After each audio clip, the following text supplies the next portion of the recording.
새해가 밝자마자 한국 항공우주 산업의 심장부에서 조용하지만 결정적인 변화가 시작됐다. 한국 항공우주 산업은 새해를 맞아 KF-21 양산 라인의 내부를 처음으로 공개했고 그 중심에는 기체 번호 3번이 자리하고 있었다. 이 장면은 단순한 공장 공개 영상이 아니었다. 그것은 한국 공군의 미래 전력을 상징하는 실체가 이미 움직이고 있음을 보여주는 신호였다. KF-21은 곧 F-15K, F-35A와 함께 실전 배치될 예정이며 이제 더 이상 개발 중인 전투기가 아니라 실제 전력으로 편입되는 단계에 들어섰다. 한국항공우주산업이 공개한 영상에는 공군에 배치될 세 번째 KF-21 전투기의 조립 과정이 담겨 있었다. 2025년 12월 31일 한 해의 마지막 날에 업로드된 이 영상은 양산 현장 개발 현황과 주요 일정을 명확히 드러냈다. 기체 한 대의 최종 조립에 약 9개월이 소요되며 양산 공정이 이미 안정 궤도에 올랐다는 점이 강조됐다. 고바등각 시험과 성능 비행 시험 등 핵심 시험 일정도 마무리 단계에 접어들었고 2026년 상반기 출고 일정에는 아무런 문제가 없다는 점이 공식적으로 확인됐다. 이 시점에서 KF-21은 더 이상 계획이나 약속의 단계에 머물러 있지 않다. 실제 생산 라인에서 실물이 조립되고 있고 시험을 거쳐 공군에 인도될 준비를 마친 상태다. 한국이 올해 본격적인 양산에 돌입하면서 주변국들의 반응은 극명하게 엇갈리고 있다. 누군가는 환호했고 누군가는 불안과 초조 속에서 계산기를 두드리기 시작했다. 동남아시아에서는 KF-21의 존재감이 빠르게 확산되고 있다. 필리핀에서 제작된 한 영상이 현지에서 큰 화제를 모았다. 영상 속에서는 한국산 군함으로 중국을 상대하고 한국산 FA-50으로 반군을 소탕한 뒤 마지막 장면에서 KF-21이 등장한다. 단순한 홍보 영상처럼 보일 수 있지만 현지 네티즌들의 반응은 매우 직설적이었다. 이제 KF-21이 존재감을 드러내기 시작했다. 가져와야 한다는 말이 자연스럽게 이어졌다. 필리핀은 이미 행동으로 옮기고 있다. 지난해 6월 FA-50 12대 추가 도입 계약을 체결했고 12월에는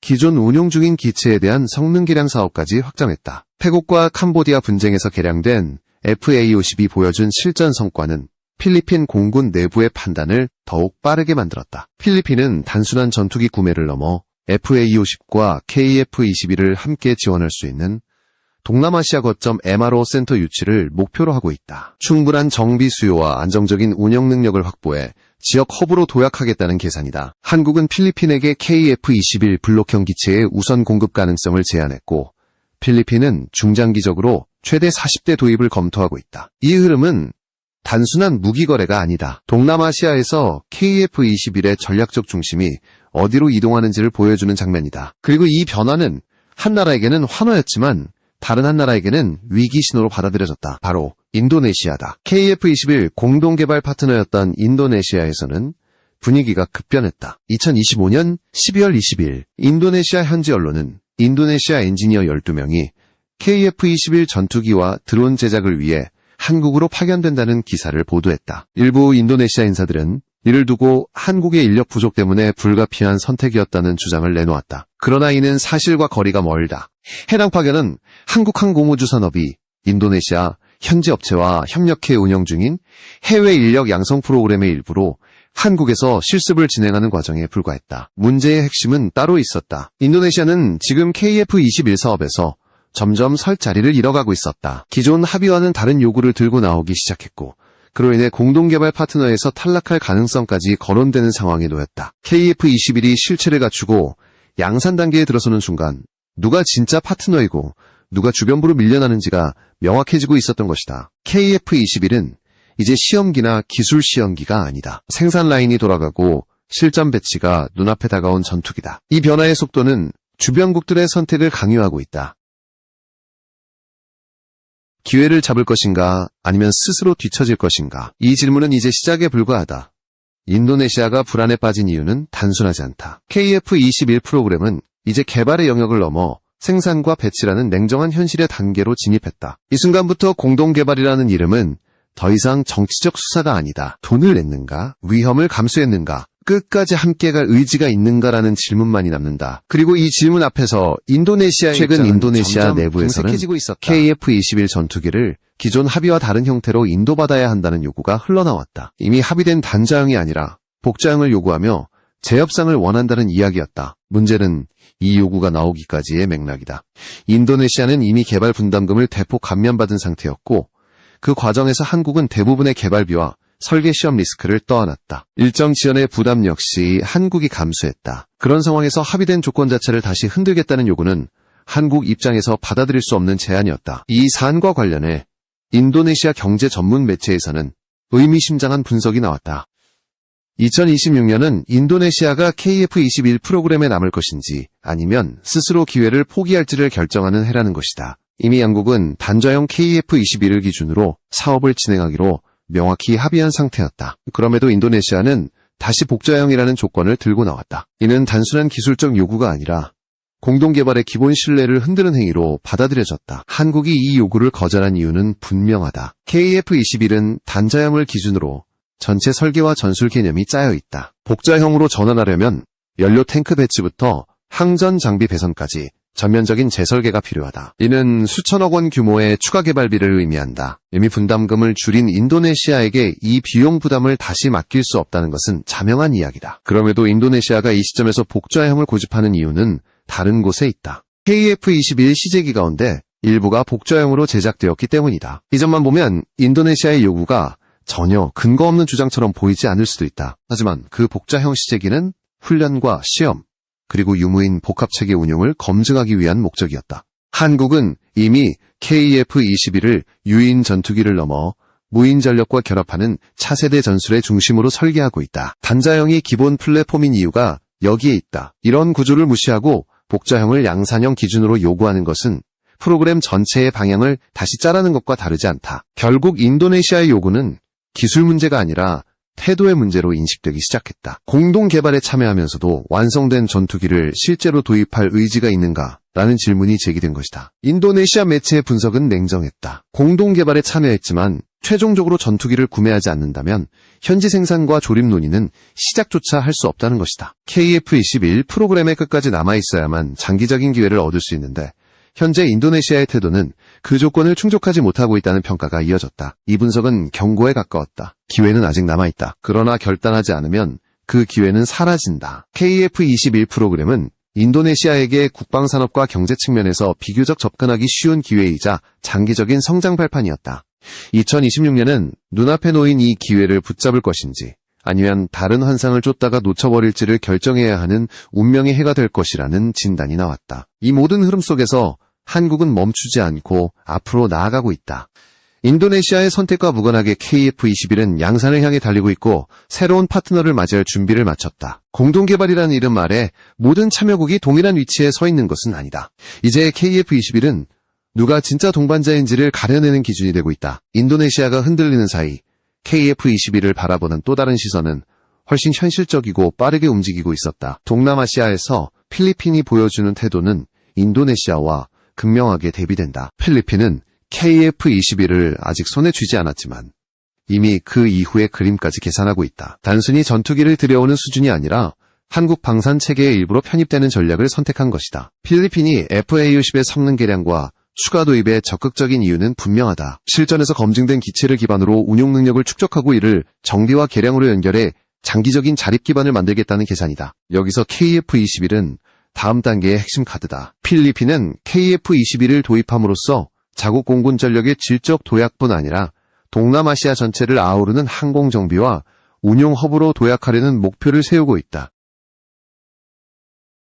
이 구상에서 중요한 것은 속도다. KF21이 본격 양산에 들어간 지금 초기 도입국이 된다는 것은 운용 경험을 먼저 축적할 수 있고 이후 개량과 블록 업그레이드 과정에서도 우선권을 확보할 수 있다. 필리핀은 이 점을 정확히 이해하고 있다. 그래서 KF21을 둘러싼 논의에서 조건을 흔들기보다 언제 어떻게 들어올 수 있는지를 중심으로 대화를 이어가고 있다. 이 흐름은 동남아시아의 군사균형에도 직접적인 영향을 미친다. 한국산 전투기와 군함이 결합된 전력 구조는 이미 지역 내에서 현실적인 대안으로 인식되기 시작했다. 중국과의 해양 분쟁, 내부 치안 문제, 공군 현대화라는 복합적인 과제를 동시에 안고 있는 필리핀에게 한국 방산은 이상적인 선택지로 떠오르고 있다. KF21은 그 정점에 놓인 상징이다. 이와 동시에 중동에서는 전혀 다른 차원의 움직임이 감지되고 있다. 아랍에미리트가 한국과의 방산 협력을 본격적으로 확대하려는 신호를 보내고 있기 때문이다. 중동 군사 전문 매체들은 한국의 KF-21 양산형 전투기가 2026년 하반기에 공군에 인도될 예정이라는 점을 주목했다. 이는 단순한 일정 보도가 아니다. KF-21이 국제시장에서 실체를 갖춘 상품으로 인정받기 시작했다는 의미다. 아랍에미리트는 한국과의 협력을 단기적인 무기 구매가 아니라 장기적인 산업 파트너십으로 바라보고 있다. 대규모 자금과 기술 협력을 통해 자립 가능한 항공우주 역량을 구축하려는 전략이다.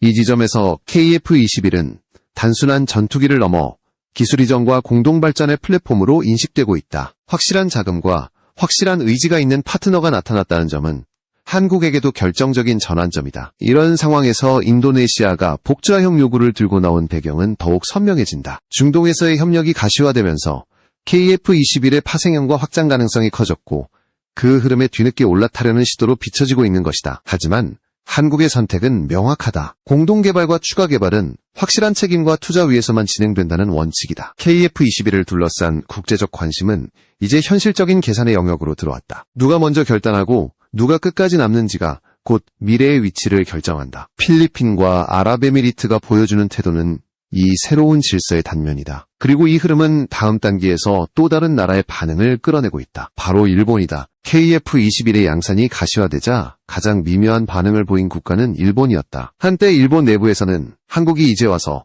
4.5세대 전투기를 만든다며 평가하져라 하는 시선이 지배적이었다. 일본은 스스로를 6세대 전투기 개발의 주역으로 상정했고 한국은 그보다 한 단계 뒤처진 선택을 했다는 인식이 강했다. 그러나 KF-21 시제기가 안정적으로 비행하고 양산 단계에 진입하자 일본 내 여론은 서서히 달라지기 시작했다. 특히 일본이 자체적으로 추진하던 스텔스 실증기 프로젝트가 사실상 중단 수순에 들어간 것과 KF-21의 속도감 있는 전개는 강한 대비를 이뤘다. 개념 검증 단계에서 멈춰선 일본과 달리 한국은 설계, 시험, 양산을 빠르게 연결하며 실체를 만들어냈다. 이 차이는 단순한 기술의 문제가 아니라 국가방위 산업체계의 실행력 차이로 받아들여지기 시작했다. 일본이 참여 중인 차세대 전투기 공동 개발 사업은 일정 지연과 비용 증가라는 현실적인 문제에 직면해 있다. 이로 인해 일본 내부에서는 차라리 미국산 차세대 전투기를 구매하는 것이 더 합리적이라는 목소리까지 나오고 있다. 반면 한국은 KF-21을 중심으로 단계적 진화를 선택했다. 당장 실전 배치가 가능한 전력을 확보하면서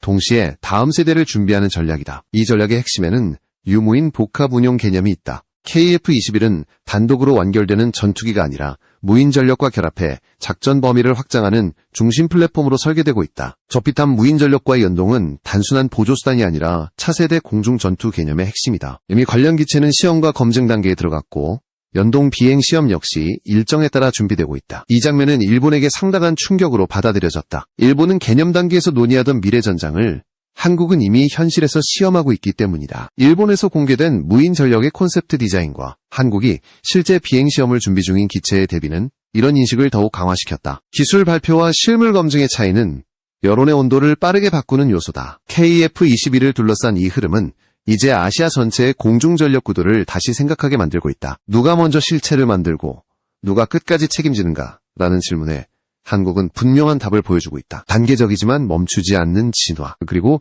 현실적인 선택이 가져온 결과다. 이제 시선은 다시 KF-21의 출발점으로 돌아간다. 공동개발 파트너였던 인도네시아는 어떤 결단을 내릴 것인가? 그리고 한국은 누구와 함께 다음 단계를 향해 나아갈 것인가? KF-21을 둘러싼 선택의 시간은 점점 다가오고 있다. KF-21을 둘러싼 선택의 시간은 이제 중동에서 더욱 분명해지고 있다. 아랍에미리트의 움직임은 단순한 관심 표명이 아니라 계산된 전략에 가깝다. 아랍에미리트는 한국과의 협력을 통해 전투기 한 기종을 들여오는데 그치지 않고 항공우주 산업 전반의 체질을 끌어올리려는 목표를 세웠다. 자금과 기술, 그리고 장기적 의지를 동시에 투입할 수 있는 파트너를 찾았고 그 선택지로 KF-21을 바라보고 있다. 중동 군사 매체들이 주목한 것은 일정이었다. KF-21 양산형 전투기가 2026년 하반기 공군에 인도될 예정이라는 사실은 국제시장에 명확한 신호를 보냈다. 이는 아직 개발 중인 개념기가 아니라 실전 배치를 앞둔 완성형 전투기라는 의미다. 아랍에미리트는 이 시점을 기준으로 협력의 속도와 범위를 계산하고 있다. 아랍에미리트가 원하는 것은 단순 구매가 아니다. 자립 가능한 항공우주 역량을 구축하는 것이다. 이를 위해서는 설계 이해, 생산 공정 참여, 유지와 개량 능력 확보가 필수다. KF-21은 이러한 요구에 부합하는 플랫폼으로 평가받고 있다. 이미 양산 체계를 갖추고 있고 향후 블록 업그레이드를 통해 성능을 단계적으로 끌어올릴 수 있기 때문이다. 이 지점에서 인도네시아와의 차이는 더욱 분명해진다. 확실한 자금과 명확한 역할 분담을 제시하는 파트너와 이미 합의된 조건조차 흔들며 추가 요구를 내세우는 파트너의 차이다. 한국은 선택을 분명히 하고 있다. 추가 개발과 파생형 논의는 책임있는 투자와 장기적 신뢰 위에서만 가능하다는 원칙이다. 아랍에미리트의 등장은 KF21 프로그램 전체의 무게중심을 바꾸고 있다. 공동개발이라는 틀 안에서 누구와 함께 갈 것인지가 더 이상 감정이나 외교적 고려만으로 결정되지 않는다. 실질적인 기여와 미래 비전을 제시하는 파트너가 중심으로 이동하고 있다. 이 흐름은 인도네시아에게도 분명한 메시지를 던진다. 프로그램의 끝까지 함께하지 않는다면 생산과 기술 이전이라는 기회는 자연스럽게 다른 곳으로 이동한다는 현실이다. KF21은 더 이상 기다려주는 프로젝트가 아니다. 이미 굴러가기 시작한 기계이며 그 흐름에 올라타지 못하면 뒤처질 수밖에 없다. 이제 KF21은 단일 국가의 전투기가 아니라 여러 선택이 교차하는 국제적 플랫폼이 되었다. 누가 책임을 지고 누가 미래를 함께 설계하는가에 따라 각자의 위치가 정해진다. 다음 단계에서 이 선택의 결과는 더욱 분명해질 것이다. KF21이 걸어온 길을 되돌아보면 이 전투기가 단순한 무기체계를 넘어 하나의 시험대라는 사실이 분명해진다. 개발 단계에서는 기술력과 인내심을 시험했고 양산 단계에 들어서면서는 책임과 결단을 시험하고 있다. 이제 이 시험은 한국만의 문제가 아니다. KF21과 함께 가겠다고 나선 국가들 모두에게 적용되는 기준이 되었다. 한국은 KF21 개발에서 가장 큰 비용과 위험을 감수했다. 설계와 시험, 일정 관리의 부담을 떠안았고 그 과정에서 수많은 선택을 내려야 했다. 그러나 그 선택은 한 가지 원칙으로 수렴된다. 실체를 만들어내고 끝까지 책임진다는 것이다. 이 원칙은 양산이라는 결과로 증명되고 있다. 동남아시아에서 필리핀은 빠르게 판단했고 중동에서 아랍에미리트는 명확한 계산을 내놓았다. 이들은 KF21을 둘러싼 논의에서 조건을 흔들기보다 어떻게 함께 성장할 수 있는지를 묻고 있다. 반면 인도네시아는 여전히 갈림길에 서 있다. 공동개발 파트너라는 지위는 자동으로 유지되는 것이 아니라 선택과 행동으로 증명해야 한다는 사실이 점점 분명해지고 있다. 일본의 시선 변화 역시 같은 맥락에 놓여 있다. 개념과 구상에 머무른 계획은 시간이 지나면 힘을 잃는다. 반대로 불완전하더라도 실제로 날아오른 기체는 다음 단계를 향해 진화할 수 있다. KF21은 이 단순한 진리를 아시아 방위 산업의 중심에서 보여주고 있다. 앞으로 KF21은 블록 업그레이드를 거치며 성능을 끌어올리고 유무인 복합 운용을 통해 작전 개념을 확장해 나갈 것이다. 이 과정에서 누가 함께 남아있고 누가 떠났는지는 자연스럽게 기록으로 남게 된다. 선택은 자유지만 결과는 냉정하다. 2026년은 여러 나라에게 전환점이 될 가능성이 크다. 누군가는 KF21과 함께 다음 단계로 나아갈 것이고 누군가는 기회를 놓친 채 관망자가 될 것이다. 한국은 이미 방향을 정했다. 기다리기보다 만들어내는 쪽을 선택했고 약속보다는 실체로 답하고 있다. KF21은 이제 질문을 던지고 있다. 함께할 준비가 되었는가? 끝까지 책임질 수 있는가? 이 질문에 명확한 답을 내놓는 국가만이 다음 장면에 이름을 남길 수 있을